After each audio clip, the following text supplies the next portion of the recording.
Josh Berry out at Wood Brothers Racing. This has come at quite a surprise to me. I didn't see it coming. He had a win last year at Las Vegas. Granted, it was a fuel mileage win, but this is still kind of shocking to me. I didn't see this one coming. I don't think this was in anybody's silly season predictions. Um, I guess he didn't do too well at Stewart Haas, and he was offered a job at Wood Brothers, and it just didn't go the way they wanted it to, and for anybody, I don't think. I'm very excited for Wood Brothers, honestly. Um, I don't think Josh Berry was the worst, but he was not having a good year at all. The end of last year was not good at all. And I think it's time for Wood Brothers to get a fresh start, something new in there. And my first thought on that is Lane Riggs in the Truck Series. He leads the Truck Series in points. Um, each year he's gotten better in trucks. He's had more and more wins each year. It's just kept going up. He's just gotten better and better. And he'd be my pick to take over at Wood Brothers. A lot of great drivers had to start at Wood Brothers. Brian Blaney, for example. And they're heavily affiliated with Penske. I think Lane Riggs is a good fit there. The only other really name that I just can't see happening is Chris Buescher. His contract is up. I can't imagine Wood Brothers offering more money than RFK, and I can't imagine Chris saying, yeah, I'd rather go race for Wood Brothers than RFK. RFK has been much better cars each and every week, and he's got a very established brand and sponsors and whatnot, and he's honestly probably RFK's best driver right now. So I don't see that happening. However, it is a possibility. Some other guys from the truck might be Chandler Smith. If Wood Brothers has their choice, though, I don't know why they wouldn't take Lane Riggs. Chandler Smith is just kind of not there yet. So who knows? Maybe Zane's. I don't know if that would be an upgrade for Zane Smith or not, but I don't think it would be. So I don't see Zane Smith doing that. Yeah. Now I want to talk about the Christopher Bell injury. That was a hard wreck. Very hard wreck. They said it's the hardest wreck ever in the next gen era. He smacked that wall hard. He's got a fractured left wrist, I believe. I believe it was left fractured. Must have just not gotten his hands out in time from the steering wheel. Happens often to drivers. It sucks.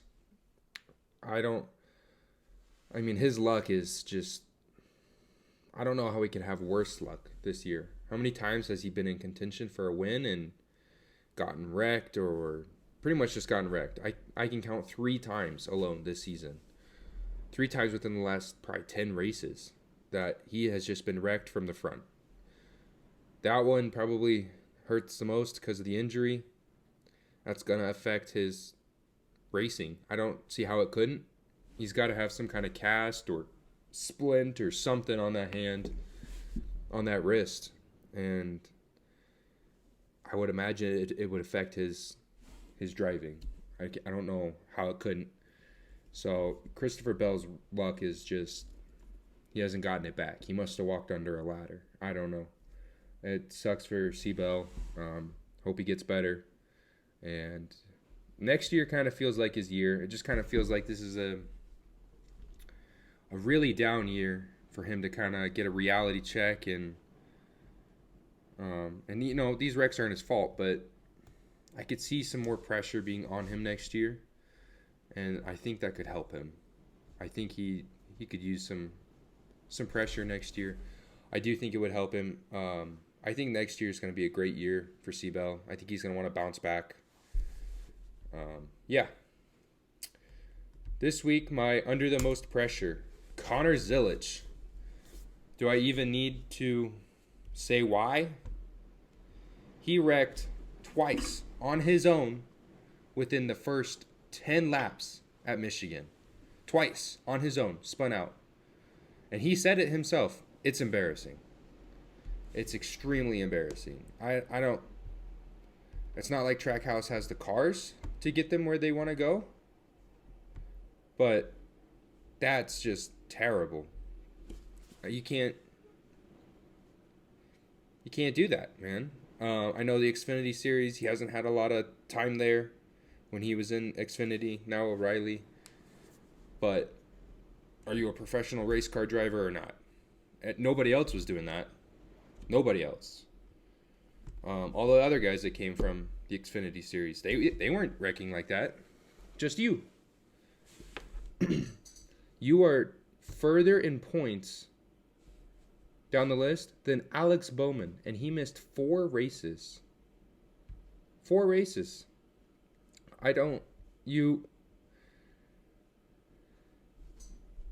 Come on, man. I'm excited about Connor Zilisch, to be honest with you guys. I was very excited for him coming in. He has to be Rookie of the Year still, because there is no other rookies, but if there was an option to just not give it out, I would opt for that option. Because, let's see here, 0 top 10s, 0 top 5s, 5 DNFs. He's got 148 points. He is 34th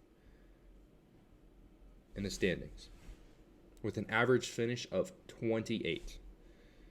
Out of 15 races this year, 5 DNFs.